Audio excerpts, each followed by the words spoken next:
Guro, Formasyong nagpapatay ng immortal? Puksain ng mga immortal at sirain ng mga Diyos. Ikaw, Moer. Ako ang naging dahilan kung bakit nadamay ka. makasama kang mamatay? Ako Moer ay walang pagsisisi. Huwag kang mag-alala. Hinding-hindi ko hahayaang mamatay ka rito. Guro, Ang simpleng formasyong nagpapatay ng immortal? Hindi tayo nito kayang bihagin at patayin. Pagbasag ng ginintuang elixir. At sisirain ng primal spirit ang formasyon. Guro, huwag. Ako'y nabuhay ngunit wala ka pa noon. Ngayon ikay narito na ngunit ako na may matanda na. Moer, mabuhay kang mabuti para sa akin. Guro, Guro, Guro. Guro? Nasaan ako? Hindi ba ako nasa loob ng formasyong nagpapatay ng immortal? Guro, ayos ka lang.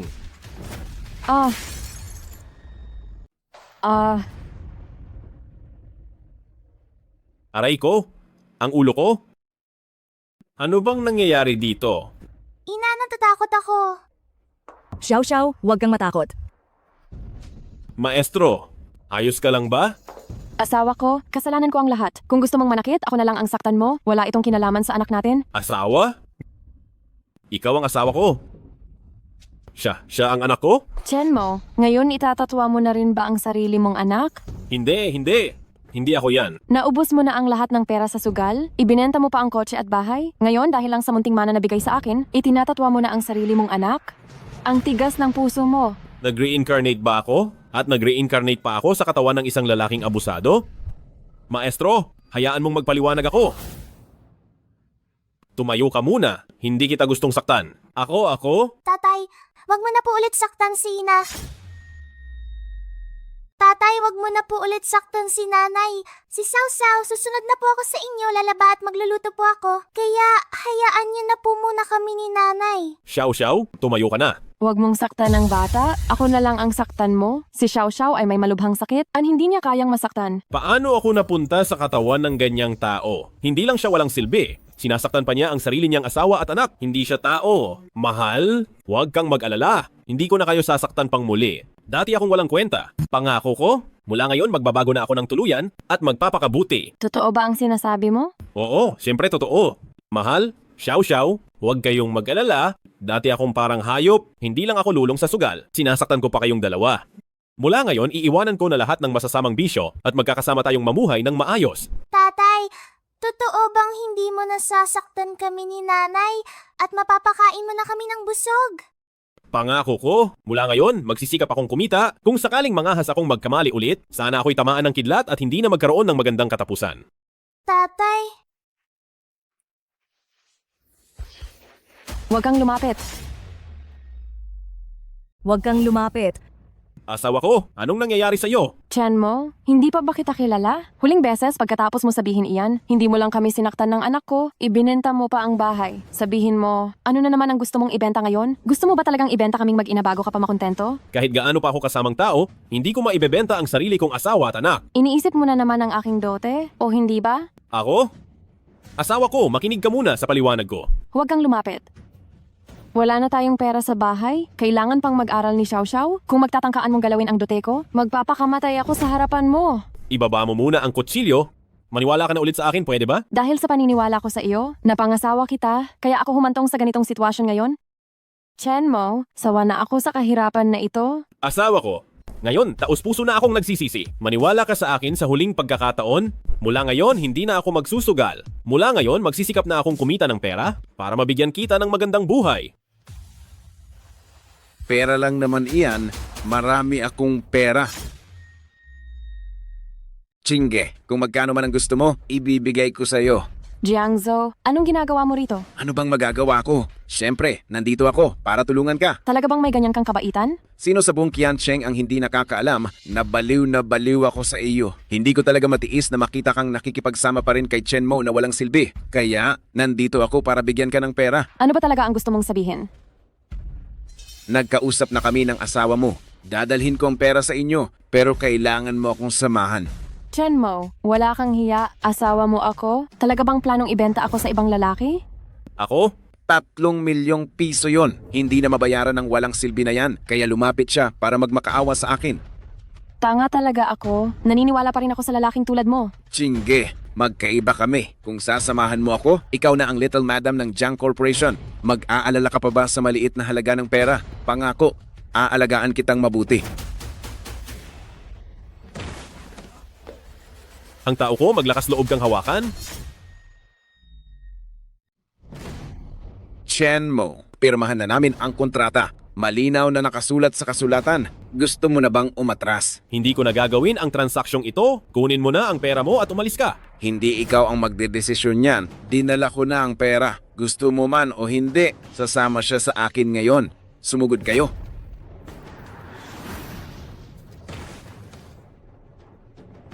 Chenmo, naglakas loob kang sakta ng tauhan ko. Nagpapahanap ka ng kamatayan. Kung may manghihipo lang sa asawa ko, ikaw ang susunod. Chenmo, huwag mong isiping dahil may alam ka lang, kahit kaunting kaalaman lang sa pakikipaglaban, hindi ka na magbabayad ng utang. Pagkatapos ng 3 araw, kung hindi mo pa rin mabayaran ang 3 milyong ito, maghintay ka na mabali ang iyong mga binti sa mga nagpautang. Huwag mo na iyong alalahanin. Hindi ako mahihirapan sa ganyang kaliit na halaga. 3 milyon iyon. Akala mo ba 300 piso lang iyan kadaling hanapin? Ano lang ang 3 milyon? Bigyan mo ako ng 3 araw? Ibabalik ko sa iyo ng 10 beses. Ano? Napakaangas ng salita mo. Sige, bibigyan kita ng 3 araw. Naku, baka pagkatapos ng 3 araw, luluhod ka at magmamakaawa sa akin at ipagbili mo ang asawa mo sa akin. Tara na.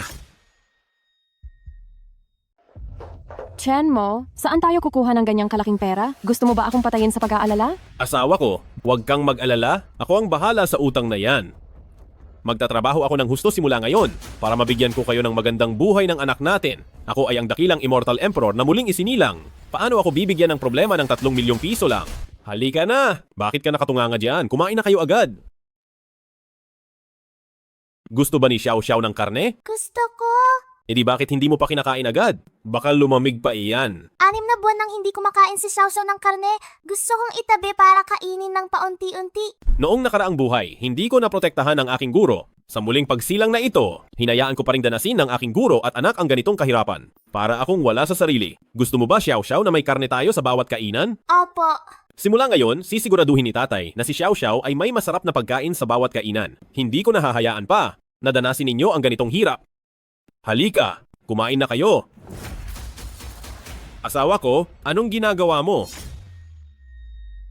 Gusto mo ba tayong samantalahin kapag nagiging pabaya tayo para ibenta ulit tayo at ipagpusta ang pera? Chenmo, sa tuwing ginagawa mo ito, kapag kaunti lang ang ipinakita kong kabaitan, mas malaking gulo ang ginagawa mo? Mahal, manalig ka ulit sa akin. Kayo ng anak natin ay kumain lang ng mabuti sa bahay. Dadalhin ko talaga ang pera pabalik sa iyo. Hay nako, umalis ka na. Walang trabaho rito para sa iyo. Ang boss namin ay si Lolo Su, ang pinakamayamang tao sa Qiancheng. Kahit sinong hilahin mo sa Wanhao Hotel, nag-graduate sa mga kilalang universidad yan. Ikaw, para maging tagalinis dito, hindi ka sapat na kwalipikado. Kayo. Mamaya darating ang lahat ng matataas na tao sa Qiancheng para batiin si Lolo Su. Ang mga taong tulad mo, mabuti pang umalis ka na para hindi ka makahawa ng kahirapan sa aming Wanhao Hotel. Ha ha ha. Talaga namang kahit ang bayani ay nalulugmok sa kakulangan ng pera. Ako, isang marangal na emperor ng immortalidad, hindi man lang makakita ng ganitong kaliit na halaga? Aray, dali, dali.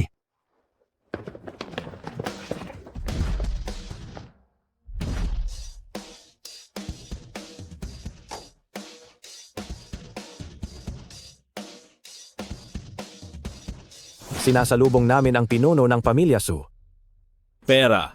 Hindi ba't kusang dumating lang ito sa pintuan ko? Ngayon ang kaarawan ni Lolo Su. Kaming lahat na empleyado ng Marriott Hotel, binabati si Lolo Su ng mahaba at masaganang buhay habang buhay. Mabuti, mabuti, mabuti, may puso kayong lahat. Mahaba. Masaganang buhay? Sa tingin ko, hindi na siya aabot ng 3 araw. Sino ka? At bakit ka nagsasabi ng kung ano-ano rito? Hindi ako nagsisinungaling. Malapit nang mamatay ang matandang ito. Ikaw, Walang hiya. Alam mo ba kung sino si Lolo Su? Siya ang pinakamayaman sa lungsod ng Qiancheng. Ang pinuno ng pamilya Su. Lumuhod ka at magmakaawa ngayon. Baka sakaling patawarin pa ang buhay mo. Pinapayuhan kitang maging magalang ka sa akin. Baka, mamaya ay mailigtas ko pa ang buhay niya. sa kaarawan ng lolo ko, patuloy kang nagsasalita ng walang galang. Kunin siya. Ano ang ibig mong sabihin? May tagong sakit ba ako at hindi na ako magtatagal? Hindi naman sa ganoon. Pero may inaway kang makapangyarihan kamakailan. Nagbago na ang kapalaran mo at sa mga susunod na araw ay magiging malas ka. Lubos na malas. Nagsasabi ka lang ng kung ano-ano. Kung hindi ka naniniwala sa akin, sa loob ng ilang araw, ang inyong kumpanyang Sue ay haharap sa malaking sakuna. Bigyan mo ako ng 10 bilyon at ililigtas ko ang buhay mo. Bigyan mo ako ng 100 bilyon, ililigtas ko ang buhay mo. Akala ko ba may problema ka sa utak at naglakas loob kang gumawa ng gulo sa teritoryo ng pamilya Sue. Kaya pala nagpapakahirap ka talagang manggulo para lang makakuha ng pera. Hala. Mahinahon po kayo, Binibini. Sa tingin ko itong batang ito ay tinanggihan lang sa pag-a-apply ng trabaho, kaya nagtanim ng sama ng loob at naglakas loob na magsalita ng sumpa. Palalabasin ko siya agad. Bata, hindi ka pa ba aalis? Kapag naglabas ka pa ng masamang salita, ingat ka at baka putulin ko ang mga binti mo. Masamang salita, ang pamilya Sue ay walang nangyayaring maganda nitong mga nakaraang araw. Sunod-sunod ang mga sakuna. At bigla pang nagkaroon ng iba't ibang sakit ang mga miyembro ng pamilya. Kaya sila'y may karamdaman. Tama bang sinasabi ko? Ito. Hindi naman lihim ang mga bagay na ito. Kung may balak kang mag-imbestiga, malalaman mo rin. Ang pamilya Sue ay sinasalot ng malas nitong mga nakaraang araw. Ngunit hindi naman ako naniniwala sa isang manloloko na tulad mo. Bata, kaarawan ko ngayon. Hindi ako dapat magkasugat, hindi kita papatulan. Kung hindi ka pa aalis, ipapapatay kita sa Kian City. Papa, huwag kang maniwala kung ayaw mo. Ngayon, kung papaalisin mo ako, magiging mahirap na ang hilingin na bumalik ako. Magiging mahirap na iyon. Huwag mong sabihing 100 bilyon. Kahit ibigay niyo pa ng kusa ang Sue Group, hindi pa rin kita ililigtas. Napaka-arugante. Kung wala ako para protektahan, ang pamilya Sue ay tiyak na mapupuksa ang buong angkan. Isang karaniwang manloloko lang. Kung hindi ka pa aalis, ang pamilya Sumuna ang puputol sa inyong angkan. Kung hindi ka pa aalis, uunahin kong lipulin ang buong angkan mo ang pamilya Sue. Wala kang nakita. Kung hindi pa siya aalis, bugbugin niyo siya hanggang mamatay para mapanood ng mga taga Kian Cheng na mayayaman na dumalo sa aking kaarawan. Opo, sige po. Sa tingin ko, matandang Sue, huwag na kayong magalit ng ganyan. Baka kumalat ang malas at maging malas ka at may masamang mangyari sa iyo ngayong gabi. Nangangahas ka pang isumpa ang aking lolo. Tawagin ng mga tao, palabasin niyo siya. Sandali! Hindi nyo na kailangan akong paalisin. Aalis ako mag-isa. Pagsisisihan mo ito. Isang basura. Nangangahas na sumpain ang pamilya Sue. Kung hindi lang dahil kaarawan ng lolo ngayon at masama ang dugo, ipapakita ko talaga sa kanya ang kinabukasan niya. Tama na. Mamaya, darating ang lahat ng mayayaman ng Kian Cheng. Huwag tayong magpatawa sa kanila. Opo. Binubuhay ko kayo sa ang pamilya Sue. Hindi para wala lang kayong ginagawa. Bantayan nyo ng maigi ang pintuan. Kung may makapasok ulit na ganyang manloloko, kukunin ko ang buhay nyo. Magpakita kayo ng lakas. Sa susunod na makakita kayo ng ganyang manloloko, patayin niyo kaagad, ako ang bahala. Dali, tunay na may sumasabotahe sa ang pamilya Sue. Dali, tawagin nyo pabalik ang dalubhasa. Dali. Mama! Ay, Xiao Xiao. Xiao Xiao, gumising ka. Huwag mo namang takutin si Mama.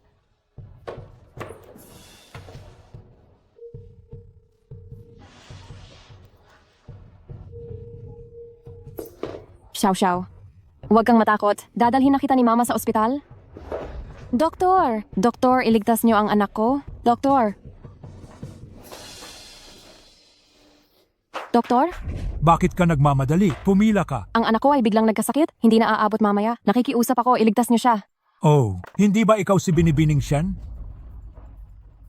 Gusto mo siyang iligtas ko? Pwede naman. Pero, kaya mo bang bayaran ang bayarin sa ospital na ito? Sabi ng asawa ko, kikita siya ng pera. Kikita sa lamesa ng sugalan. Sino sa buong Kiancheng ang hindi nakakaalam? Si Chen Mo ay isa lang talagang walang kwentang tamad. Ang hintayin siyang magpadala ng pera para sa anak mo, sa tingin ko, kahit mamatay pa ang anak mo, hindi niya madadala ang pera. Sabi ng asawa ko, makukuha niya talaga ang pera. Nakikiusap ako, iligtas niyo muna ang anak ko. Nasaan ang pera? Bakit hanggang ngayon hindi pa rin dinadala rito? Sa tingin ko, nasa sugalan na siya ngayon, hindi ba? Siguro kahit ang pambili ng kabaong para sa anak mo, ay natalo na niya lahat, tama? Ikaw? Anong ikaw? Ginang Shen, kapag humihingi ka ng tulong, magpakita ka naman ng tamang pag-uugali. Ang pagliligtas sa kanya, hindi naman imposible. Pero, Anong gusto mong gawin? Ginang Shen, itong katawan, itong mukha, sakto lang para pambayad sa gamutan. Tigil. Huwag mo akong hawakan. Kung hindi para sa sarili mo, dapat isipin mo ang anak mo. Anong mapapala niya sa pagsama sa inutil na yun? Ni pambayad sa ospital, hindi niya kayang ibigay.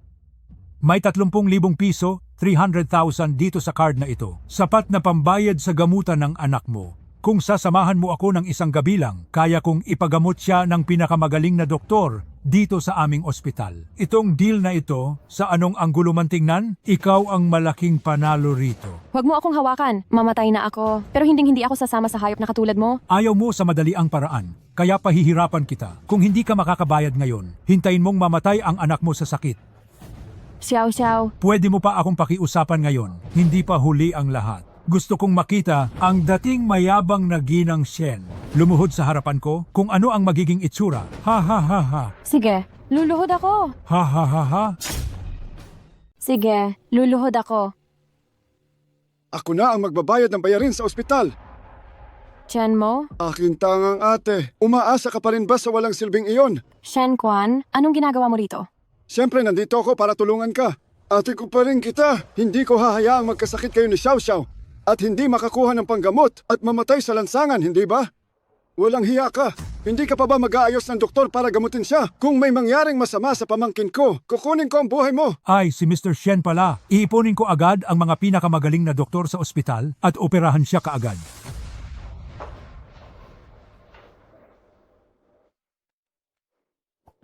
Ate, tingnan mo ang sarili mo. Hindi ka nakinig sa amin noon. Nagpakasal ka sa isang mayamang pamilya pero pinili mong sumama sa hamak na si Chen Mo. Ngayon, ano na? Kung hindi ako dumating sa tamang oras ngayon, baka si Xiao Xiao, wala kang magawa kundi tingnan siyang mamatay sa sakit. Nasaan si Chen Mo? Ang sarili niyang anak ay halos mamatay na sa sakit. Hindi pa rin ba magpapakita ang tatay na iyon? Sabi niya umalis siya para kumita ng pera. Tatawagan ko siya ngayon? Sa tingin ko, matagal na niyang naubos ang lahat ng pera at nahihiyang bumalik. Ate, mas mabuting makipagdiborsyo ka na sa ganyang klaseng walang hiya at magpakasal ulit. Sige. Didiborsyo ako. Xiao Xiao. Mahal, anong nangyari kay Xiao Xiao? May mukha ka pa bang magtanong? Nagkaroon ng matinding sakit si Xiao Xiao. Nasaan ka? Tumaya ka na naman, hindi ba? Hindi ako tumaya.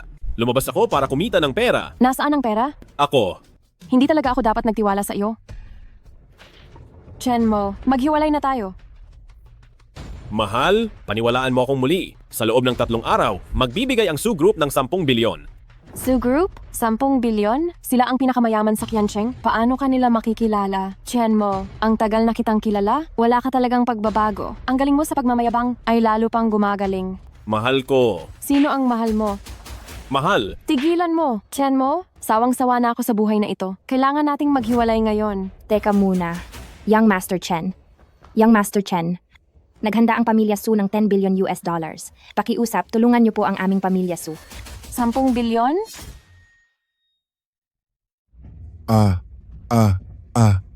Chen Xiao, anong nangyayari sa lolo ko? sinabi ko na, mayroon kayong nasaktan na mataas na tao sa pamilya ninyong Su. May nagpapataw sa inyo ng sumpa ng Yansheng para ibahin ang inyong kapalaran, kaya sunod-sunod ang inyong kamalasan hanggang sa tuluyang mamamatay. Sino ba talaga ang taong iyon na nagtangkang gumawa ng matinding masama sa pamilya naming Su? Kung hindi dahil sa payo mo, Chen Xiao, baka inakala namin hanggang sa kamatayan na kami ay sadyang minamalas at hindi swerte. Naniniwala ka na ba ngayon? Noon, ako ay walang alam at nasaktan ko pa kayo, Chen Xiao. Kung hindi ka pa kontento, Chen Xiao, ang buhay ni Yue ay handa kong ibigay.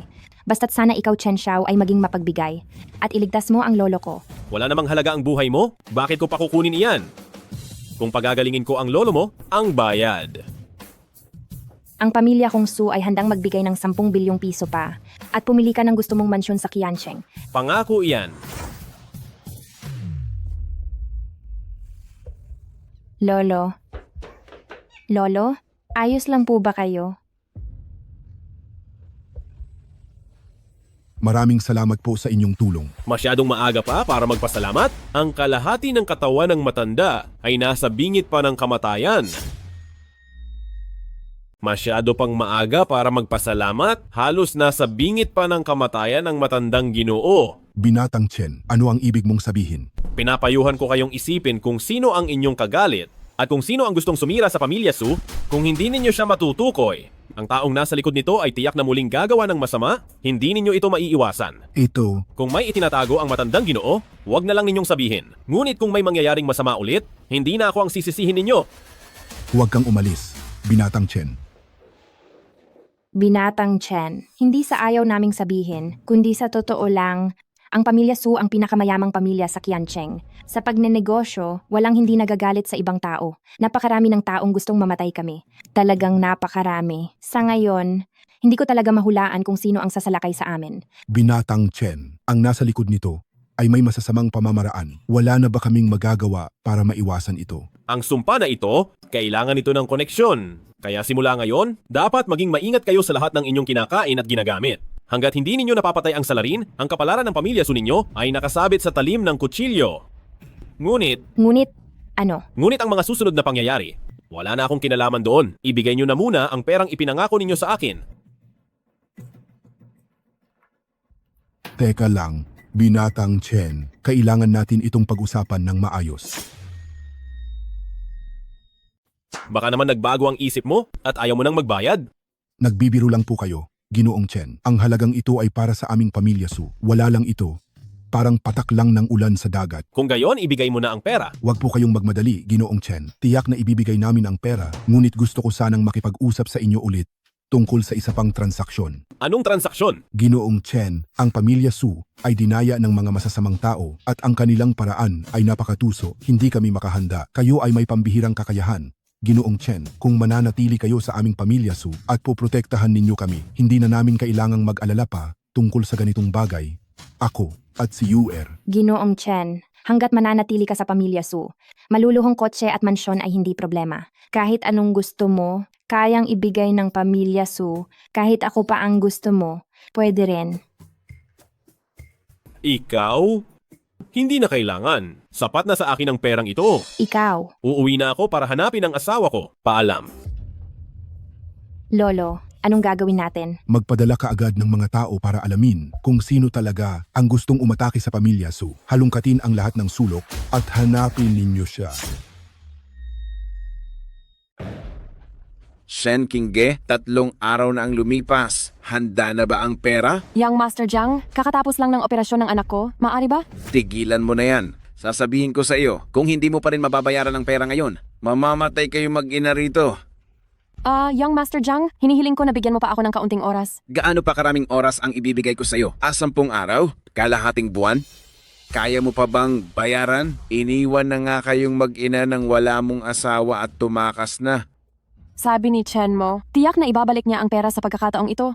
Katawa-tawa. Kahit pa nakahiram siya ng pera, hindi ba't nagsusugal na siya ngayon? Hindi ka pa ba nagigising sa katotohanan? Basta sumama ka sa akin, magiging valid pa rin ang kasunduan natin noon. Marami akong pera. Hindi mo na kailangang mag-alala pa tungkol sa bayarin sa ospital at matrikula ng anak mo. Ang pagsama sa akin ay tulad ng isang marangyang buhay. Hindi ba mas mabuti kaysa sa pagsunod sa wala mong asawa? Anong gagawin mo? Huwag kang lumapit. Huwag kang matakot. Basta maging masunurin ka at pagsilbihan mo ako ng maayos, hindi mo na kailangang bayaran ng pera na ito.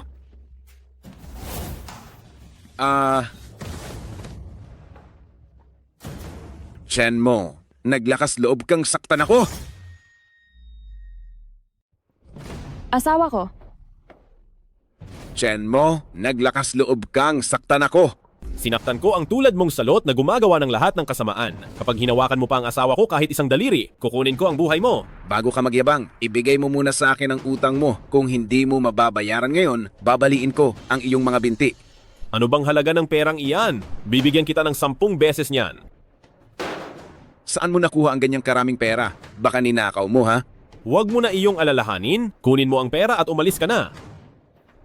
Chen mo, hindi pa iyan sapat na pera. Jiang Zhao, ano ang ibig mong sabihin dyan? Ang perang ito ay pambayad sa kaunting utang mo? Sobrang-sobra pa iyan. Ay, sapat naman talaga iyan pambayad sa utang. Pero sa tagal ng utang ninyo sa akin, hindi ba dapat dodoblehin ang interes? Jiang Zhao, sinasadya mo kaming pahirapan. At ano naman kung pinapahirapan ko kayo? Ngayon, kung gagawin ninyo ang transaksyong ito, iwanan ng pera at isasama ko ang tao. Kung hindi, mawawalan ka ng asawa at pera. Jiang Zhou, nagpapahamak ka sa sarili mo. Ay, natakot ako. Mamaya, siguraduhin mong bigyan mo siya ng hininga para makita niya mismo kung paano ang kanyang asawa ay magiging akin. Ha ha ha ha. Sige, kumilos na kayo. Kayo ay mga sunod-sunuran.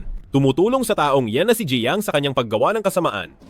Oras na para matikman ninyo ang aral. Ha ha ha ha. Gusto ko ang mga taong tulad mo na walang masyadong kakayahan pero malaki ang bunganga. Ang isang walang silbi ay may karapatan pang turuan ng mga tauhan ko. Sugurin niya siya. Chen mo, naglakas loob kang sakta ng mga tao ko. Gusto mo bang mamatay? Hindi lang sila ang sasaktan ko, pati ikaw. Ikaw, Anong ikaw? Ikaw ay puno ng kasamaan, paulit-ulit mong inapi ang asawa ko. Karapat dapat kang masaktan. naglalaro ka ng apoy. Mali ako. Mali ako. Hindi ko na po uulitin. Pakiusap. Patawarin mo ako ngayon. Paano ang utang? Anong utang? Wala nang ganoon. Wala namang promissory note. Paano magkakaroon ng utang? Kunin niyo ang pera. Wala nang utang, palalampasin kita sa pagkakataong ito. Kapag naglakas loob ka pang guluhin ang asawa ko, agad kitang pupugutan ng ulo. Hindi ka pa aalis dyan? Aalis na ako. Aalis na ako. Walang kwenta? Walang kwenta. Chen mo, hintayin mo ako. Shen Kingge, sa akin ka rin mapupunta. Darating ang araw, ikaw mismo ang maghahatid sa akin sa aking mansyon. Mahal, pinayagan mo lang siyang umalis. Paano kung bumalik siya para maghiganti? Huwag kang mag-alala, kahit bigyan mo pa siya ng 100 lakas ng loob. Hindi siya magtatangkang gumawa niyan. Alam mo namang malaki ang negosyo ni Jiang Zhou at hindi siya nagpapalampas ng pagkakamali. Talagang naperwisyo na natin siya ngayon? Ano na lang ang gagawin natin? Magtiwala ka. Nandito lang ako. Ha? Teka, paanong nakilala mo ang panganay na anak ng pamilya Su at saan galing ang mga perang iyon? Baka naman. Sobra ka namang mag-isip. Niligtas ko ang matandang Su ng pamilya Su. Iyon ang pasasalamat nila sa akin. May ganyan ka palang kakayahan? Marami pang kakayahan ng asawa mo Mahal, pinagtiisan niyo akong kasama noon. Mula ngayon, sisiguraduhin kong mabibigyan ko kayo ng magandang buhay. Basta't magbabago ka, tayo'y mamumuhay ng masaya bilang isang pamilya. Hindi ako natatakot kahit gaano pa kahirap o kapagod. Hindi man 100, pero 80 beses mo na atang narinig yan, hindi ba? Naniniwala ka pa ba sa kanya?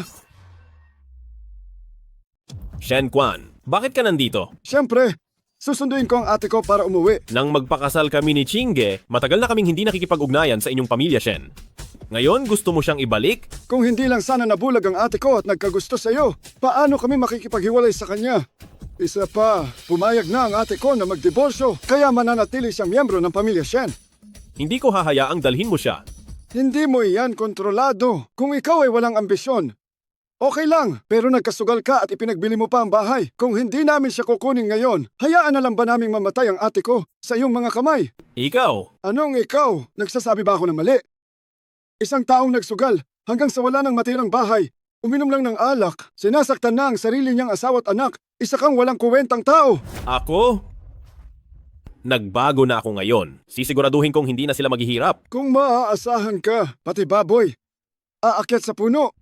Palagi mo lang yan sinasabi. Pero hindi ba't babalik ka ulit sa masamang gawi? Ate, sumama ka na sa akin umuwi. Sinabi na ni Lola, pagkatapos mong makipagdiborsyo sa walang kwentang ito, ipakikilala ka namin sa isang kilalang mayaman dito sa lungsod. Sa tingin ko, iyan ang tunay niyong layunin. Ipagbili lang siya sa isang mayamang pamilya. Paano mo nasabing ibinebenta? Iniisip ko ang kaligayahan ng ate ko. Alam ko na kung bakit napakabait mo at dinala mo ako pabalik sa pamilya Shen. Tinuturing mo pala akong tuntungan ng pamilya Shen para umangat sa mataas na lipunan. Ate, para sa iyo ring ito. Anong maganda sa pagsama sa ganyang basura? Si Ginoong Jiang mismo ang tumawag sa akin. Hanggat ibigay ka namin. Ibibigay niya ang kontrata na nagkakahalaga ng daan-daang milyong piso. Siguradong uunlad ang pamilya Shen. Si Jiang Zhou na naman, ang hayop na iyon. Karapat-dapat ba ang isang basura na magkomento tungkol kay Ginoong Jiang? Siya ang aming gintong itlog ng pamilya Shen. Ate, kung mapapakasal ka, ikaw na ang nobya ng batang Panginoon ng pamilya Jiang. Hindi mo na kailangan mag-alala sa yaman at luho. Hindi ba mas maganda iyon kaysa sa pagsama sa basurang ito? Lahat ng sinabi mo ay tila makatwiran, pero gusto mo lang akong itulak sa apoy ng pamilya Jiang. Apoy? Ang pagsama sa basurang ito ang matatawag na pagtalon sa apoy, di ba? Kung sasama ka kay Ginoong Jiang, at least magiging mayaman ka at may kapangyarihan. Anong meron sa pagsama sa kanya? Anbitawan mo ako. Binigyan na kita ng magandang pakikitungo, pero nagmamalaki ka pa. May anak ka na nga sa iba. Bakit ka pa nagpapanggap na banal sa harap ko? Ang kikitain mo sa isang gabi na kasama si Ginoong Jiang ay hindi kikitain ng basurang ito sa buong buhay niya. Sumama ka sa akin! Sumama ka sa akin! Shen Quan, kung mangahas ka pang mag-isip ng masama sa asawa ko, babaliin ko ang binti mo. Huwag mo ngang tawaging asawa ng ganyan kadikit. Ngayong gabi, ihahatid ko siya sa kama ni Young Master Jiang. Pagkatapos niyan, magiging Young Madam siya ng pamilyang Jiang. Pinapayuhan kitang pirmahan na ang kasunduan sa diborsyo. Huwag mong pigilan ang kapatid ko na umangat sa buhay. Tumahimik ka. Chen mo, naglakas loob kang saktan ako. Kapatid niya ako sa dugo. Nang gamitin ninyo siya para sa inyong kapangyarihan at ambisyon, hindi ninyo inisip na siya ang kapatid mo sa dugo. Dahil na rin kay Chingge, palalampasin kita ngayon. Umalis ka na. Maaari akong umalis, ngunit kailangan niyang sumama sa akin ngayon. Ang kasal ninyo ni Young Master Jiang ay personal na pinangakuan ng matandang ginang. Kung hindi ka pumayag, sinasaktan mo ang mukha ng matandang ginang. Shen Qingje, sasama ka ba sa akin o hindi? Pinapayuhan kitang kalimutan mo na ang balak mo. Buhay man ako ay kay Chen mo. Patay man ako ang kaluluwa niya. Imposibleng magpakasal ako sa iba. Maayos kitang kinausap, ngunit tinatanggihan mo ang kabaitan. Kapag ang matandang ginang na mismo ang naghanap sa'yo, hindi na siya magiging kasing dali kong kausapin. Hindi na niya kailangang hanapin ako. Ako na mismo ang pupunta sa kanya. Sabihin mo, magkano ang kailangan mo para layuan si Chingge? Ang pagiging mapilit mo, hindi ba para lang makakuha ka ng mas maraming pera? Magbigay ka ng presyo. Sa pinakamababa, mga 25 milyong piso siguro. Chen mo, ano itong ginagawa mo? Ako ang asawa mo, hindi ako gamit para pagkakitaan mo. Tingnan mo kung anong klaseng tao ang nahanap mo. Ang sinasabi mong pag-ibig na mas mahalaga pa sa ginto, hindi pala mas mahalaga kaysa sa 25 milyong piso. Makinig ka na lang sa akin. Magpakasal ka kay Young Master Jiang. Pirmahan mo lang ang kasunduan na ito at makukuha mo agad ang pera. Haiz, Lola Matriarch? Sa tingin ko, nagkakamali ka tungkol sa akin. Hindi ko naman sinabing gusto ko ang pera mo. Anong ibig mong sabihin dyan? Chen mo, kanina ay napagkasunduan na natin. Balak mo bang bawiin ang sinabi mo? Bakit ko naman babawiin? Ang ganitong klasing bagay, lubos ko itong inaasam. Chen mo, talagang nagkamali ako sa pagtitiwala sa iyo?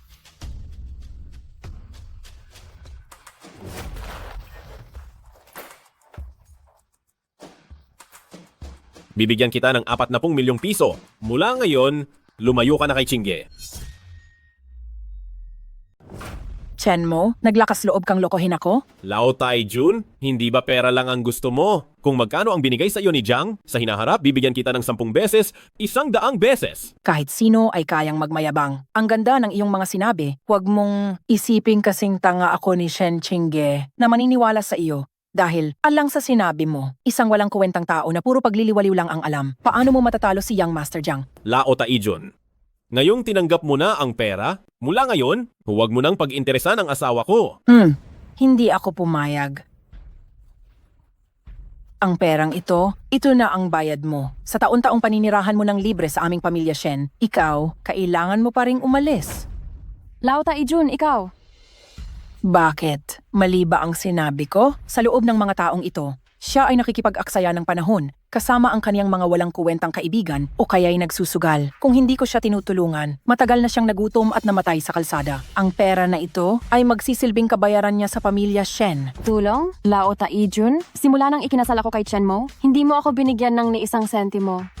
Nang ipanganak ko si Xiao Xiaoxi, lumuhod ako at nagmakaawa sa iyo sa loob ng 3 oras. 500 lang ang ipinahiram mo sa akin. Iyon ba ang tinatawag mong tulong? Bakit hindi? Tsaka, ilang taon na ang nakalipas. Sa dami ng tubo na naipon, napakamura na nga para sa kaniya ang bayaran lang ng 5 milyong piso, pinalad pa siya. Ito ay napagdesisyonan na. Chingge, magpaganda ka ng husto. At magkakasama tayo mamaya sa gabi bilang isang pamilya. Pumapayag akong pumunta, pero kailangan ding sumama ng asawa ko. Ang isang ampon, karapat-dapat ba? Dahil pinakasalan ko siya ay parte na ng pamilya Shen, bakit hindi siya makakapunta? Ngayong gabi, kailangan mong makipagpalagayan ng loob kay Young Master Jiang. Bakit mo isasama ang walang kwentang ito? Para guluhin lang niya tayo? Lola, hindi pa kami nagdidiborsyo ni Chingge. Hindi ba't magdidiborsyo rin kayo sa lalong madaling panahon? Chingge, magpaganda ka ng husto at samahan mo siyang Master Jiang ngayong gabi. Kung hindi sasama si Chen Mo, hindi rin ako pupunta. Lola, pinapayuhan kitang tigilan na ang pagsasayang ng iyong pagod. Hindi ako kailanman magpapakasal ulit kay Jiang Zhao. Ikaw, pwede rin siyang sumama. Hayaang makita niya kung gaano kalaki ang agwat nang walang kwentang ito kumpara kay Young Master Jiang. Ampon, ngayon, nagpareserba tayo sa pinakamalaking Marriott Hotel ng Qiancheng para makita mo ang kapangyarihan ni Young Master Jiang. Hoy, anong ginagawa ninyo? Ang aming Marriott Grand Hotel ay tumatanggap lang ng mga VIP guest. Kung wala kayong membership, hindi kayo papayagang pumasok. Hindi ito lugar na basta-basta na lang pinapapasok ang kahit sino. Hoy! Pumunta kami sa inyong hotel. Nagbabayad kami. Bakit ganyan ang ugali mo? Maraming tao ang gustong magbigay ng pera sa aming One Hao Grand Hotel. Pero, karamihan sa kanila, wala man lang silang karapatang magbigay ng pera. Kami ay mga Shen mula sa Qiancheng, mga tanyag na pamilya. Pupunta kami sa inyong hotel para kumain. Hindi pa ba kami karapat-dapat? Mga Shen? Isang maliit na pamilya. Bakit hindi ko man lang narinig iyan? Hahaha. Nangangahas kang insultuhin ang aming pamilya, Shen. Ano ngayon kung ininsulto ko kayo? Ito ay pag-aari ng pinakamayamang tao sa Qiancheng, si Lolo Su. Wala akong pakialam kung sino kayo. Walang miyembro, bawal pumasok. Su? Pamilya Su? Tama. Pinapayuhan ko kayo. Umalis na kayo agad. Ang huling taong gumawa ng gulo sa hotel namin, nawala na sa Qiancheng. Aalis na kami. Paano mo ginawa ang mga bagay-bagay? Naglakas loob kang papuntahin si Jiang Xiaobei dito. Hindi ko ito napag-isipan ng mabuti. Hinihiling ko sa inyo, Young Master Jiang. Ayos lang. Maari tayong maghanap ng ibang lugar. Basta't nandyan si Chingge, kahit saan ay pwede. Hayaan mo akong sumubok. Isang basura, may lakas ng loob pa siyang magsalita ng walang katuturan. Ikaw, Chen Mo, hindi pa ba sapat ang kahihiyan natin ngayon, ha? Tumigil ka na! Manugang, gusto mo bang pagtawanan ng lahat ang pamilya Shen? Shen Chingge, tingnan mo ang magaling na manugang na nahanap mo. Huwag na kayong magsalita. asawa, ang sabi nila, kilala ko ang mayaman na ito, baka bigyan niya ako ng kaunting paggalang. Ha ha ha ha ha ha. Kahit ang pamilya Jiang ay hindi nangangahas magsalita ng ganyang kayabang, napakakapal talaga ng mukha ng manugang na ito. Ano bang akala mo sa sarili mo? Inakala mo bang sugalan mo lang itong mayaman? Bigyan ka ng paggalang? Baka nga wala kang karapatang lumuhod at dilaan ang sapatos ng Su Corporation. Maghintay ka lang. Matandang Su, gusto ko sanang humingi ng pabor sa inyo. Nagpapanggap? Mag-ingat ka at baka maputol ang dila mo sa sobrang kayabangan. Ako na lang ang tingnan ninyo. Ako ang panganay na binata ng Jiang Corporation. Kahit papaano, kailangan akong bigyan ng respeto ng Su Corporation. Kailangan pa rin nating hilingin na kumilos si Ginoong Jiang. Hello? Tio, i-book mo ako sa One Hao Hotel. Teka, manatili muna kayo. Tumawag mismo si Matandang Su kanina.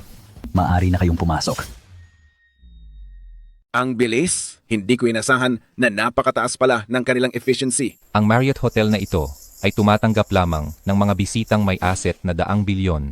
Baka hindi ako makatulong diyan. Kayo nga po, ang bilis ninyo kaming naasikaso. Si Matandang Su na mismo ang nag-book ng kwarto para sa amin. Ano? Hindi pa ako.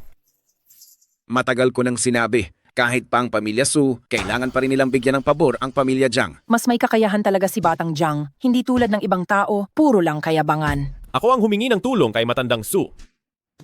Walang silbi. Naglalakas loob ka pa na agawin ang karangalan ni Batang Jiang. Totoong ako ang... Kapag nagpatuloy ka sa pagsasalita ng walang kapararakan, lumabas ka sa pamilya, Shen. Nakita mo ba, ate? Ang lalaking hinanap mo, hindi man lang karapat-dapat na mag-ayos ng sapatos para kay Batang Jiang. Chingge, may oras pa para harapin ang katotohanan. Ang posisyon ng batang ginang ng pamilya Jiang ay palaging nakalaan para sa'yo. Kayong lahat? Bakit hindi ka pa umalis? Huwag kang humarang sa paningin ni Batang Jiang dito. Batang Jiang, pumasok na po kayo. Ay, paumanhin? Kung hindi papasok si Batang Chen, baka hindi kayong lahat makapasok. Ji Chen. Sinong Ji Chen? Ji Chen. Aba, pasensya na at hindi ko kayo nakilala. Hindi ko kayo nakita. Aba, tuloy po kayo sa loob. Chen Mo, wala siyang silbi. Nagkakamali kayo, di ba? Walang kuwentang tao. Oh, Ji Chen. Sabi ng aming amo, kayo ang aming VIP dito sa One Hao Hotel. Simula ngayon, kahit kailan nyo gustong bumalik maaari, may nakareserba na laging lugar para sa inyo. Ito ba ang black card ng One Hao Hotel? Tama.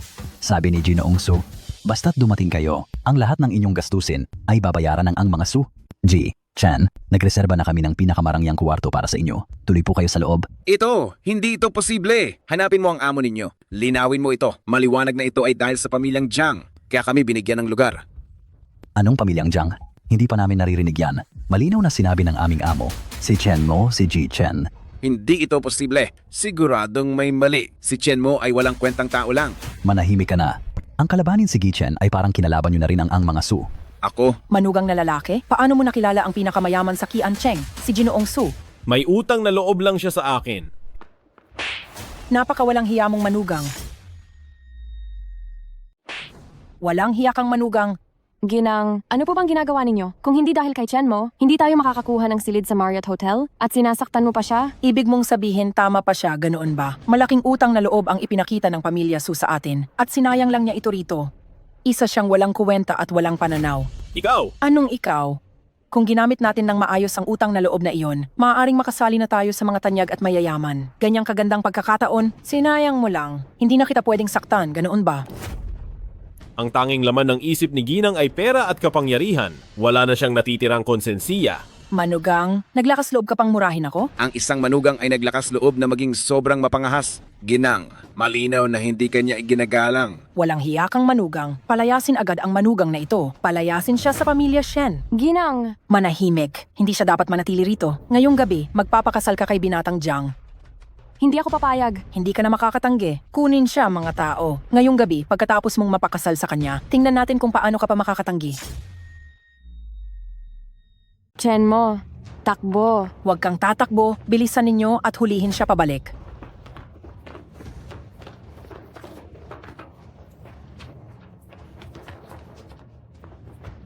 Saan ka patatakbo? Mamayang gabi na ikakasal kayo? Tingnan natin kung paano mo pahahayaan. Nagpapakamatay ka!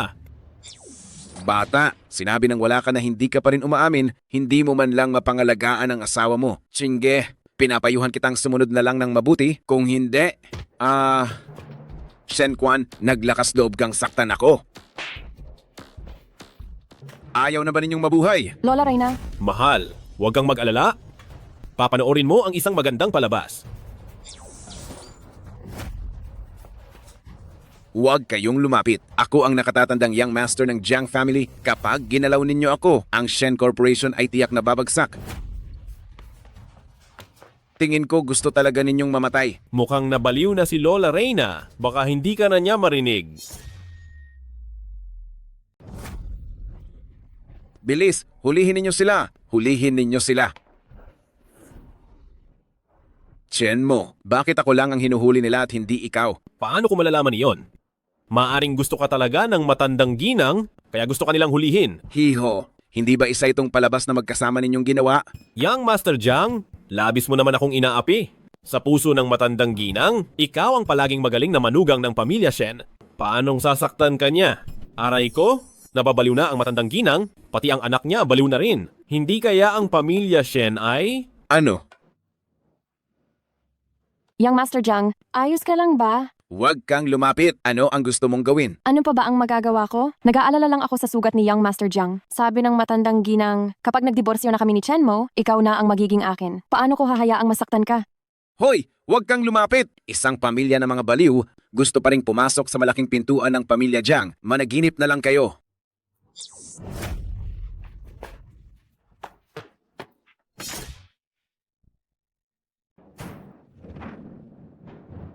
Asawa ko, ayos lang kaya sila? Naubusan lang sila ng lakas? Makabawi sila sa loob ng 2 araw. Mahal ko, uwi na tayo.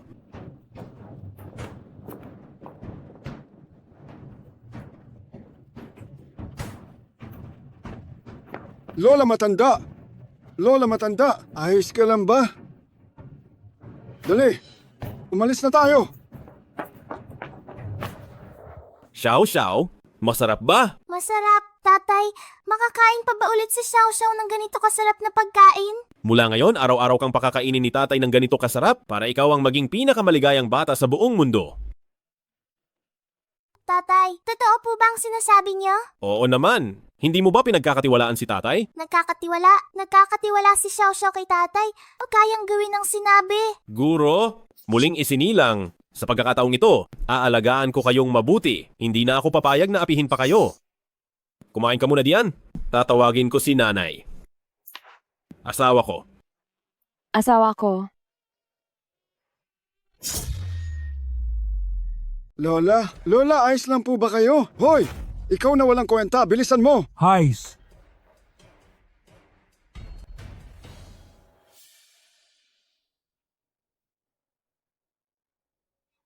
ang lola ay labis na napagod at sobrang naubos ang kanyang dugo at enerhiya na nagdulot ng paglala ng kanyang sakit. Kailangan ninyong madali ang salinan ng dugo at operahan. Kung hindi,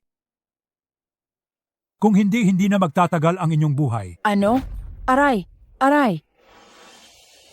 Lola, huwag po kayong magalit. Kapag kayo'y nagalit, uulanan ang inyong dugo at enerhiya at ang sakit na ito ay lalo lamang lalala. Bakit nangyari ito? Lola, ang kalusugan ninyo ay laging maayos. Bakit bigla na lang kayong nagkasakit? Hindi ba dahil lang sa manugang na iyon?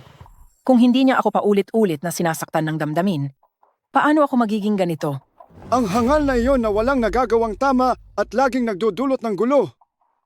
Lola, lubusan na nating na-insulto siyang Master Jiang. Ano na ang gagawin natin ngayon? Ano pa bang magagawa? Ngayon, ang pamilya Jiang ay umiiwas na sa atin. Hehehe, Lola, may isang paraan ako na kung saan ay maaari nating parusahan ang walang kuwentang tiyan mo na iyon at maaari ring gamutin ang inyong sakit. 2 ibon sa isang bato. Anong paraan? Hehehe, pareho po kayo ni Xiao Xiao ng blood type. Kaya hayaan nating kunin ang lahat ng kanyang dugo para ipanggamot sa inyo. Walang hiya. Gusto mo akong gumamit ng dugo niya? Lola, hindi ko po ito napag-isipan ng mabuti. Siya po ay apo ninyo. Ako'y nagdadalawang isip. Anong apo? Anak lang siya ng isang walang kuwenta. Gamitin ang dugo niya, natatakot akong dungisan lang ang dugo ng ating Shen. Tama po si Lola. Ngunit, kung pakakawalan lang natin ang batang iyon, talaga pong hindi ko matatanggap. Kung hindi lang dahil kay Chen mo na humadlang, matagal na sana tayong nakasampa sa pamilya Jiang. Ngayon, ang nangyari, hindi lang nawalan ng pag-asa ang pag-iisang dibdib ng Jiang Shen. Pati na rin inilagay tayo ng walang kuwentang ito sa gulo kay Young Master Jiang. Kung hindi natin siya bibigyan ng leksyon, hindi ako matatahimik. Lola, kailangan na po nating magdesisyon agad. Ang inyong sakit, hindi po iyan pwedeng ipagpaliban. Kailangan ko bang salinan ng maruming dugo na iyon? Ito po ay pansamantalang solusyon lamang. Lola, para sa inyong buhay, magtiis na lang po muna tayo. Wala na akong ibang pagpipilian. Dalhin mo rito agad ang babaeng iyon. Sisipsipin ko ang lahat ng dugo niya. Opo, sige. Chen mo, ipapaalam ko sa iyo ang kapalit ng pag-away sa pamilya Shen.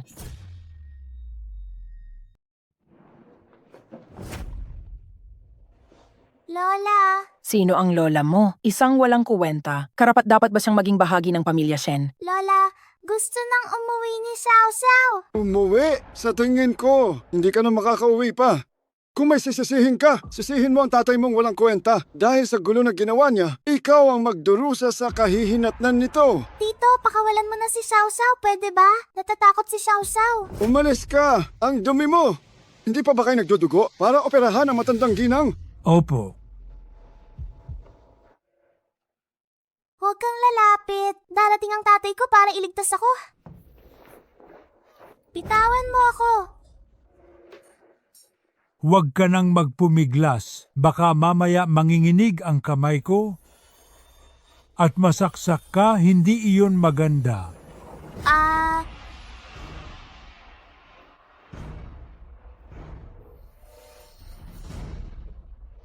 Tatay, bilisan mo. Iligtas mo si Xiao Xiao. Matriarka, naubos na ang dugo. Natatakot ako na hindi na siya magtatagal. Ito lang ang dinukot na dugo, pero wala na? Wala siyang silbi. Kung hindi lang para sa sakit ko, ang dugo ng ganitong tao, hindi ko gagamitin. Ay, ang makapag-alay ng dugo para sa matriarka ay karangalan niya. Kung namatay siya, edi namatay na ay Tiampi. Sinira ni Chen mo ang plano ko. Ngayon, dapat niya ring tikman ang pait ng pagkasira ng pamilya. Humanda na kayo. Sige po. Matriarka, paano po siya? Paano po siya tatratuhin? Iyan lang ang maliit na bagay. Kailangan pa bang ituro ko sa iyo? Itapon niyo siya. Huwag niyong dumihan ang lupain ng pamilya Shen. Bakit kayo nakatunganga? Dali! Itapon niyo siya palabas! Kaya... Chen Mo! Pamilya Shen, naghahanap kayo ng kamatayan. Ikaw na mapangahas na manugang, naglakas loob na pasukin ang pamilya Shen. Kung hindi ako dumating, mamamatay ang anak ko sa kamay ninyo at hindi ko man lang malalaman. Xiao Xiao, ayos lang ba si Xiao Xiao? Lola Matriarka, ito ang sarili mong apo? Paano mo nagawang saktan siya ng ganyan? Anong apo? Isa lang siyang kahihiyan sa pamilya Shen. Tama! Kung hindi dahil sa basura na ito na nag-anak sa walang kwentang batang yan, lahat ng mayayamang tao sa lungsod ng Kian, hindi ba't kami ang mamimili? Dahil sa kanya, matagal na sana kaming naging nangungunang pamilya. Gusto pa nga naming mas maaga siyang mamatay. Tsaka, ang dugo niya ay makakapagpagaling sa Lola Matriarka. Karangalan niya yon. Lola Matriarka? Para sa iyo ba, ang dugo ng sarili mong kamag-anak ay isa lang sangkap na panggamot? Ang sama-sama ng mga puso ninyo, daranas kayo ng parusa ng langit. Parusa ng langit? Hahaha. Ang Diyos ay nasa panig ng mga mayayaman. Kung hindi, ang buhay ng anak mo hindi mapuputol sa aking kamay. Kahit pa may parusa ng langit, hindi yan tatama sa akin. Kung gayon, sa araw na ito, ipapatupad ko ang hustisya ng langit, pupuksain ko kayong lahat, kayong mga hayop na walang puso at konsensya. Manugang na lalaki, ang lakas ng loob mo. Ang pumayag akong gamitin ang dugo ng anak mo ay isang karangalan para sa kanya. Ipinanganak kaming kabilang sa mataas na lipunan. Wala namang halaga ang buhay ng anak mo. Ang makapagpagaling sa nakatagong sakit ni Lola, iyon ay isang malaking biyaya na nakuha niya sa kanyang nakaraang buhay. Lumuhod kayo ngayon at magmakaawa para sa kapatawaran. Baka sakaling iligtas ko pa ang buhay ninyo. Sino ka ba sa tingin mo para maghasik ng lagim dito sa pamilya Shen? Ikaw ang dapat mamatay. Kunin siya, hulihin ninyo siya. Paano nangyari iyon? Lola, maging ang mabangis na tigre ay hindi kumakain ng sarili nitong anak, nagawa mong pinsalain ang sarili mong apong babae para lang sa sarili mong pansariling pagnanasa. Chen Mo, ano ang balak mong gawin? Ano ang gagawin ko? Siyempre, aayusin ko ang karumal-dumal na inisip ninyong mga mayayaman.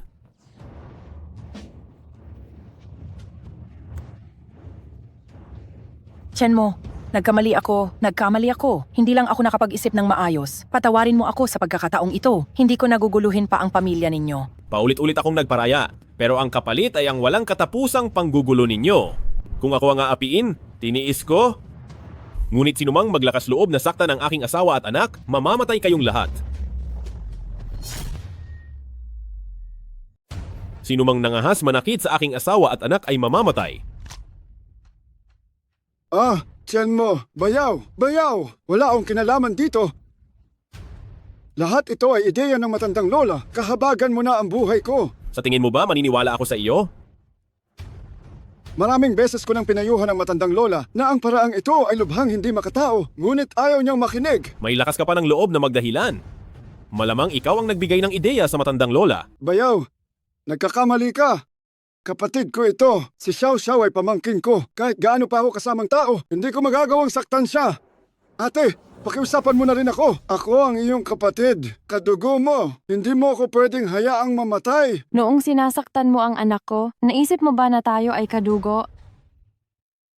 Ito siya, ang nag-udyok sa matandang lola. Sabi niya kailangan daw ng dugo ng kamag-anak para lang gumaling ang tagong sakit ng matandang lola. Naloko lang din ako. Ako? Ikaw na naman.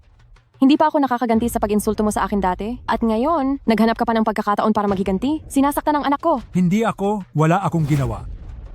Sinumang uminsulto sa aking asawa at anak ay dapat parusahan.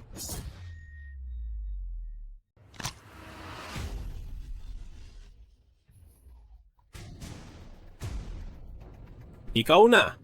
Kuya, talagang nagkamali ako. Hindi ko na po uulitin. Patawarin niyo na po ako sa pagkakataong ito. Pangako ko, sa buong buhay ko, hindi na ako magpapakita sa inyo. Dinamihan ko lang po ang inyong paningin. Dahil lang sa nagsisisi ka, hahayaan kitang makalusot. Umalis ka na agad sa Qiancheng. Kapag binalak mo pang manggulo sa asawa at anak ko, gagawin kitang abo.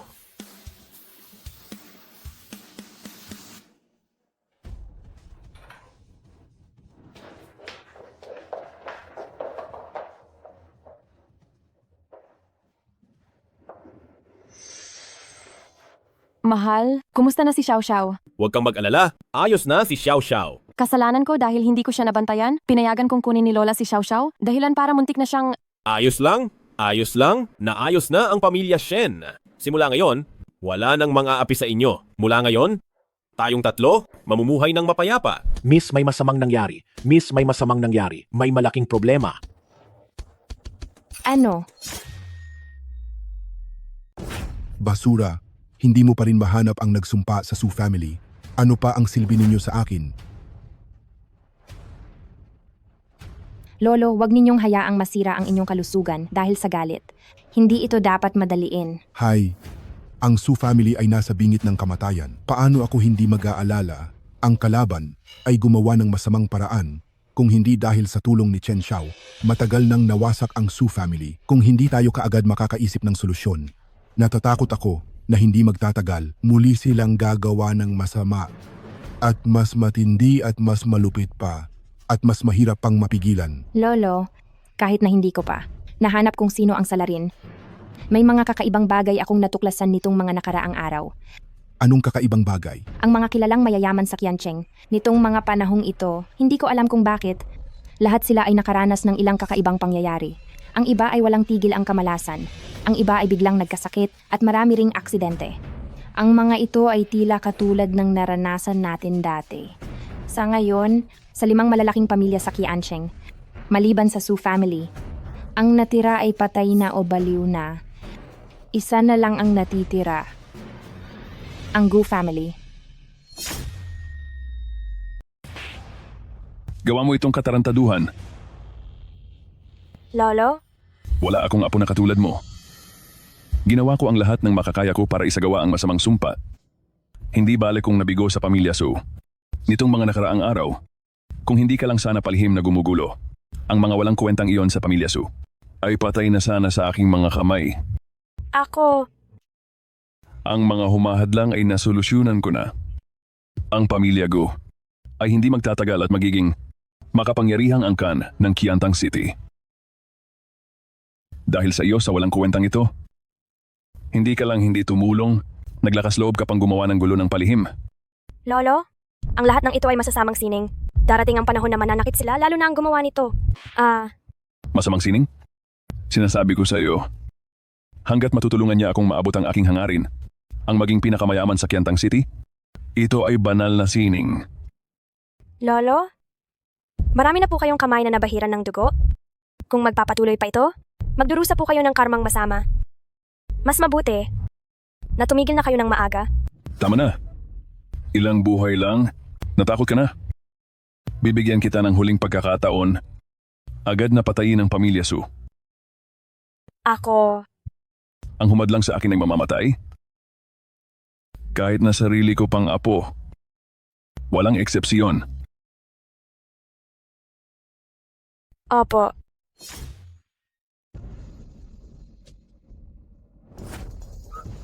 Tulungan niyo ako. Tulong. Mayroon. May nagbabalak na masama sa akin. Nitong mga nakaraang araw, ang mga nasa gilid na sangay ng pamilyang Su ay patuloy na sinasalakay, malinaw na gusto ng Anggu na tuluyan na kaming ubusin.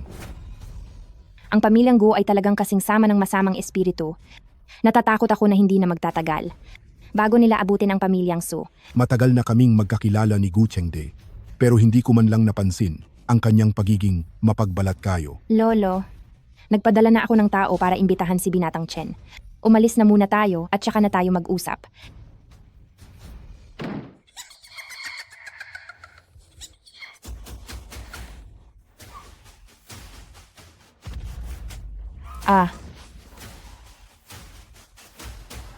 Hala!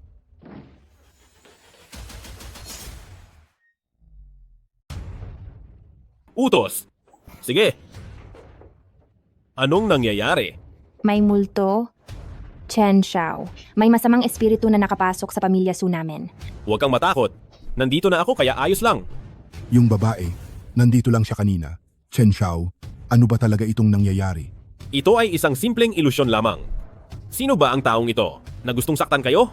Ang pamilya Gu ay baliw na baliw. para agawin ang posisyon ng pinakamayamang tao. 3 malalaking pamilya na ang sinira nila para kainin ang kanilang yaman at kapangyarihan. Ngayon, sa huli, gusto na nilang saktan ang pamilya Su namin. Naglakas loob silang gumamit ng masamang mahika para manakit ng tao? Kung hindi masisira itong pamilya Gu, baka mapahamak ang Qiancheng. Magdudulot ito ng malaking problema sa hinaharap. Chen Xiao, nandyan na naman siya. Ang mumunting trick na ito ay naglakas loob pa na magpakita sa harapan ko. Basag.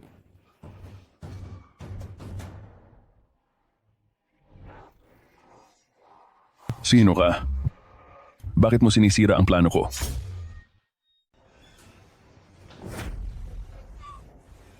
Anong klaseng tao?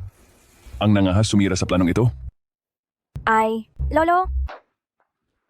Ayos lang po ba kayo? Mayroong tao na nag-hack sa aking pandaraya at ginulo ang aking cauldron, kaya ako ay nagdusa sa backlash. Lolo, ang pamilya Su ay hindi pa talaga mamamatay. Tiyak na may proteksyon sila ng langit. May oras pa para huminto. Hempf. Walang katwiran. Gusto ko siyang mamatay kahit ang langit ay hindi siya mapipigilan. Lolo? Ang posisyon ba ng pinakamayamang tao? Talaga bang ganon ka-importante? Kung importante o hindi, malalaman mo lang kapag nakuha mo na. Ang sinumang humadlang sa akin, dapat mamatay? Walang sino man ang exception. Halos makuha ko na, pero 2 beses na na-break ng pamilya Su ang patibong na inilatag ko. Tiyak na may eksperto na tumutulong sa kanila. Titingnan ko kung sino. Talaga ang taong iyan. Nangangahas kumalaban sa akin, Gu Chengde. Lolo? Kahit sino pa siya. Hanapin mo siya para sa akin. Kahit anong mangyari, dalhin mo siya sa harap ko. Opo.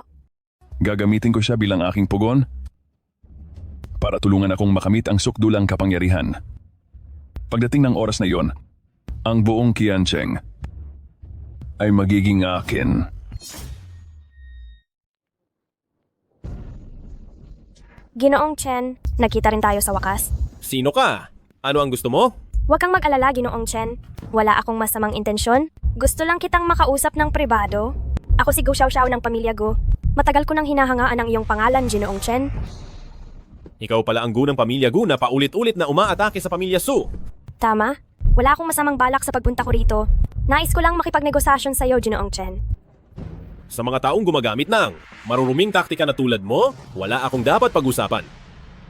Sa mundo ng negosyo, laganap ang ganyang mga bagay. Maaaring tuso ang aking pamamaraan, pero ang pamilya Su ba ay mga inosenteng tao? Ano ba talaga ang gusto mong gawin? 2 beses mong nasira ang patibong na inihanda ng aking lolo. Talaga namang kahanga-hanga ang iyong kakayahan. Ang aming pamilya Gu ay handang magbayad ng malaki para bilhin ang serbisyo mo at magtrabaho para sa pamilya Gu. Gusto mong magtrabaho ako para sa inyo na mga baliw at walang puso? Mangarap ka. Hindi mo ba iisipin ang iyong asawa at anak, Ginoong Chen? Mr. Chen, hindi mo ba iisipin ang tungkol sa iyong asawa at anak na babae? Naglakas loob kang takutin ako? Hindi ko sila magagawang saktan, pero dahil sa akin, ang iyong ginang at ang iyong anak na babae ay nananatiling ligtas at maayos. Kung iba ang dumating, baka hindi na sila ganoong kadaling kausapin. Ano ang ibig mong sabihin? Ang aking lolo ay determinado na makuha ang posisyon ng pinakamayamang tao sa Qiancheng at hindi siya titigil. Mr. Chen, 2 lang ang landas na pwede mong tahakin ngayon. Alinman sumunod sa pamilya Gu at bibigyan kita ng daan-daang milyon. Kung magmamatigas ka pa rin at patuloy na sasama sa Su Group upang labanan ng pamilya Gu, baka matapos ka sa kamatayan dito sa Qiancheng. Nakakatawa. Isang simpleng Gu Group na gustong kunin ang buhay ko. Tingnan muna natin kung may kakayahan kayo. Naniniwala akong malaki ang kakayahan mo, Mr. Chen. Ngunit, ang iyong asawa at anak ay hindi na sigurado. Nakuha ni Lola Shen ang iyong anak noong hindi ka handa, kaya lalo na ang pamilya Gu. Kapag ginalaw mo sila, ibabagsak ko ang buong pamilya Gu. Umalis ka. Sa pagsuway sa pamilya Gu, pagsisisihan mo ito.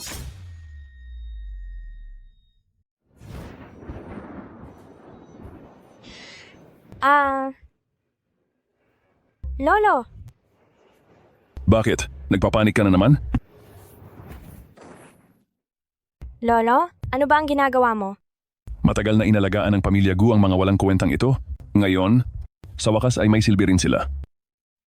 Sila ay hamak na mababang uri. Ang kaunting esensiya at dugo na ito ay nakapagpataas lamang ng kaunti sa aking lakas. Ito, Ang taong pinahanap ko sa iyo. Ano na? Pagkatapos ko siyang sipsipin, ang aking kapangyarihan, tiyak na magtutungo sa mas mataas na antas. Ha ha ha ha. Lolo, hindi ko napapayag si Chen mo na maglingkod sa pamilya ko. Basura, ano pa ang silbi mo? Ni hindi mo magawa ang maliit na bagay na ito. Kayo, magdala kayo ng mas maraming tao at pumunta agad sa pamilya Chen, ang kanyang asawa at anak, dalhin niyo rito na nakatali. Sa panahong iyon, kahit gaano pa kalakas si Chen mo, hindi siya makakatakas sa aking kontrol. Lolo, bigyan mo pa ako ng isa pang pagkakataon. Sa pagkakataong ito, tiyak na. Hindi na kailangan.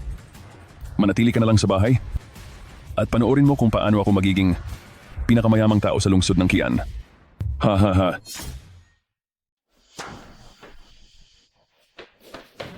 Chinge. Xiao Xiao. Naku! Hello, asawa ko. Nasaan ka? Ayos lang ba kayo ni Xiao Xiao? Chen Xiao, ang iyong asawa at anak ay nasa akin. Naipadala ko na sa iyo ang address. Kung gusto mo silang makita, magmadali ka at pumunta rito. Pamilya Gu. Xiao Xiao. Tatay.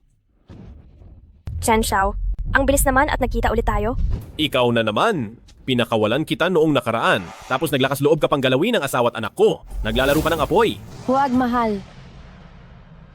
Saktong dumating si Miss Gu at iniligtas niya kami. Kayo sa pamilya Gu, sa isang banda ay nais sakta ng tao, sa kabilang banda naman ay nais magligtas ng tao. Ito bang pagpapanggap ninyo ay para lang ako? Mapasakop sa inyong pabor? Ano ba talaga ang gusto ninyong gawin? Chen Xiao, pakiusap, iligtas ninyo ang lolo ko. Chen Xiao, pakiusap, iligtas ninyo ang lolo ko. Ano ang ibig mong sabihin? Naniwala sa masamang payo ang lolo ko at nagsanay ng masamang kultibasyon, kaya ngayon ay wala na siyang bait at naging uhaw sa dugo at napakalamig. Alam kong pambihira ang inyong kakayahan, kaya pakiusap, iligtas ninyo ang lolo ko. Gusto nga ng lolo mo na kunin ang buhay ko at gusto mo pa akong magligtas sa kanya? Kontrolado po siya ng masamang kultibasyon at ngayon ay wala na siyang rason. Hindi magtatagal, baka lamunin na rin ang kanyang kamalayan at maging isang halimaw. Kaya nararapat lang yan sa lolo mo. Nagsasanay siya gamit ang esensya ng tao. Nang sinasaktan niya ang mga inosente, dapat naisip na niya na darating ang araw na ito. Ang lolo ko ay likas na mabait. Ilang buwan lang ang nakalipas nang sinimulan niya ang kultibasyong ito. At para lang iyon palakasin ang kanyang katawan, hindi ko rin alam kung paanong ang isang maling hakbang ay humantong sa ganito ngayon. Chen Xiao, nalinlang lang po ang lolo ko. Bago pa maging mas malaki ang kasalanan, pakiusap Chen Xiao, iligtas ninyo siya. Kung may nagawang mali, kailangang magbayad. Gusto mo akong magligtas sa kanya? Hindi maaari.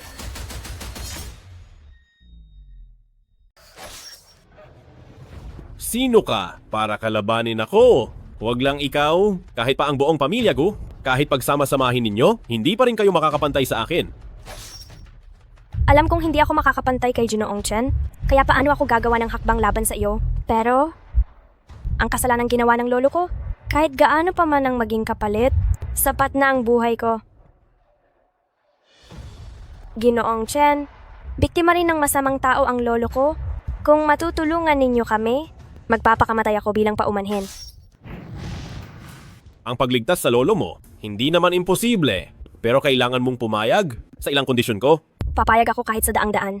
Kahit hingin mo pa ang buhay ko, malugod ko itong ibibigay. Una, kailangan mong gumawa ng kabutihan at maglingkod para linisin ang mga kasalanan ni Gu Chengde.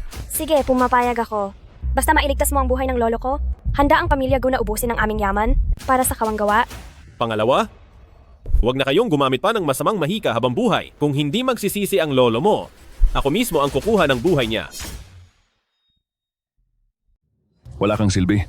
Mga walang silbi. Si Shen Qingge at ang anak niya, parang nalaman na po ng maaga kaya nakatakas. Iyon po ang dahilan kung bakit hindi namin sila nadala pabalik. Nangangahas ka pang magdahilan? Hindi mo man lang magawa itong maliit na bagay. Anong silbi ninyo sa akin? Ha? Hemp. Mga walang kwentang nilalang. Mukhang kailangan ko ng kumilos ng personal. Titingnan ko kung saan makakatakas si Chen Mo. Matanda, hinahanap mo ba ako? Chen Mo. Kagagawa ko palang maghanap sa iyo. Pero ikaw na mismo ang lumapit. Lolo, itigil mo na po iyan. Gu Xiao Xiao. Akala ko kung bakit sila nagkamali. Ikaw pala ang traitor na nagbigay ng babala sa kanila. Ang posisyon ng pinakamayamang tao, malapit na sa aking mga kamay. Paano ko iyan bibitawan? Lolo, anong silbi ng pagiging pinakamayaman kung naligo ka naman sa dugo para makuha iyan? Lolo, pakiusapan mo na si Young Master Chen na alisin ang masamang lason sa iyong katawan at bumalik ka na sa tamang landas. Ha ha ha. Gusto mong magmakaawa ako sa batang ito? Mangarap ka. Kapag natapos ko na ang batang ito, saka kita sisingilin. Chen Mo, isasabay na kita sa libingan. Chen Mo, isasantabi na kita ngayon. Naghahanap ka ng kamatayan. Gu Chengde, nalulong ka sa masamang sining, sumisip-sip ng enerhiya ng iba, gumawa ka ng napakaraming kasamaan, ganap na walang pagpapahalaga sa buhay ng tao, ang iyong mga kasalanan ay hindi mapapatawad. Sino ka para husgahan ako, si Gu Chengde?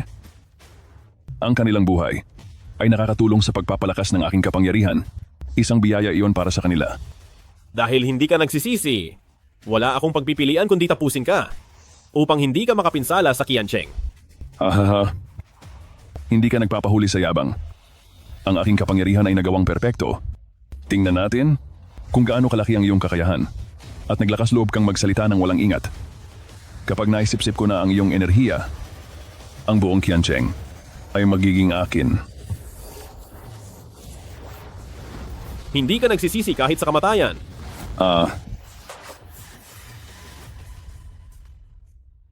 Hindi ito maaari. Hindi ako maaring matalo. Lolo? Ayos ka lang ba? Lolo?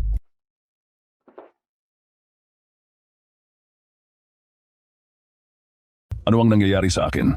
Tingnan mo ang iyong sarili. Ito. Ako ba ang gumawa ng lahat ng ito? Ano ba itong nagawa ko? Lolo, tumayo ka muna. Chen Xiao. Maraming beses akong gumawa ng masama para manakit. At hindi ko inalintana ang buhay ng tao. Ang aking kasalanan ay napakabigat. Ang krimen na ginawa ko ay hindi na maikakaila. Nakikiusap ako kay Chen Xiao. Bigyan mo na lang ako ng mabilis na katapusan. Gusto mo ba talagang mamatay? Alam ko na ang aking nagawang kasalanan. Kahit ilang beses akong mamatay, hindi ko matutumbasan. Hayaan mo na akong bumaba at personal na magbayad sa kanila. Chen Xiao, gawin mo na. Kung gayon, pagbibigyan kita. Lolo! Dahil sa iyong taos-pusong pagsisisi, palalampasin muna kita sa pagkakataong ito. Maraming salamat, Chen Xiao. Ang utang na loob na pagligtas sa buhay ay hindi ko kayang suklian. Ano mang hiling ni Chen Xiao, sabihin lang po ninyo. Kaming mga pamilya Go ay handang dumaan sa apoy at tubig nang walang pag-aatubili. Bagamat pinalampas ko ang buhay mo ngayon, ngunit kung malaman kong muli kang mag-practice ng masasamang sining, tiyak na pupugutan kita ng ulo ng walang awa. Matapos ang pangyayaring ito, hindi ko na magagawang mag-practice ng masasamang sining na ito. Ito ay isang sinaunang aklat na nawala 1,000 taon na ang nakalipas. Balak ko sanang pag-aralan ito upang palakasin ang aking katawan. Sino ang mag-aakalang matapos kong praktisin? Nakagawa ako ng mga ganoong kasuklam-suklam na bagay. Hinihiling ko kay Chen Xiao na sirain ito. Ito ay... Ito. Mahal, may mali ba sa sikretong manual na ito?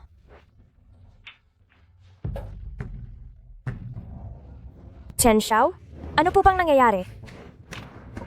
Hindi ito ganoon kasimple. Tila may nakatingin na sa inyo. Sa Qiancheng, ang mas mayaman at mas makapangyarihan kaysa sa pamilya Gu ay hindi nawawala ngunit itinuturing kong mapagbigay ang aming pamilya Gu. Sa pakikitungo sa iba kaya't hindi kami dapat nakasakit ng isang tao na gagamit ng ganitong paraan upang saktan ang pamilya Gu, hindi ba? ang sikretong manual na ito ay inayos ng ibang tao? Ang sinumang magsanay ay magiging sunod-sunuran ng iba. Sadyang pinapakilos ng kalaban ang demonyong enerhiya sa loob mo, nagdudulot ng matinding kabaliwan, at nagiging malamig at uhaw sa dugo upang makamit ang kanilang layunin, ay gumagawa ng masama. Pero, ano ang mapapala nila rito? Kung hindi ako nakialam, siguro ay matagal nang naging pinakamayaman ang pamilya Gu sa Qiancheng. Sa oras na iyon, magiging isa lamang na tila napakalakas, ngunit sunod-sunuran na tau-tauhan. Makukuha ng kalaban ng hindi nagpapawis ang kapangyarihan ng buong Qiancheng. Sabihin mo, para sa kanila, ano pa ang mapapala nila? Sino ang nagbigay sa iyo ng sikretong manual? Naaalala mo pa ba? Ang santa ng kanlurang rehiyon.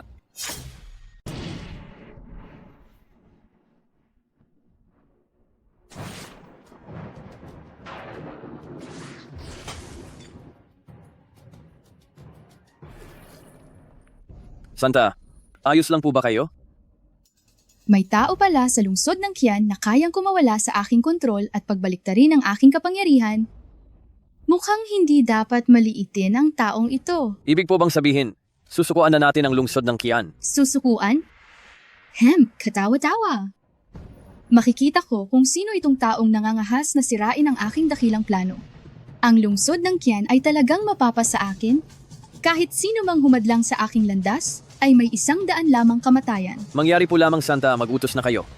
Agad na ipunin ang 3,000 piling mandirigma, pumunta sa lungsod ng Qian, hanapin ang taong ito. Wala akong pakialam kung patay o buhay. Masusunod. Sandali. Maglabas din ng pabuya.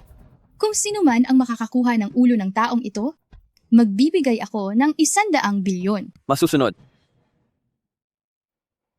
Titingnan ko kung ano ang ipanlalaban niya sa akin. Ano ba ang halaga ng pagkawala ng isang lungsod ng Qian? Marami pa akong kayamanan at sa kalaunan, ang buong bansang dragon ay sasailalim sa aking kontrol.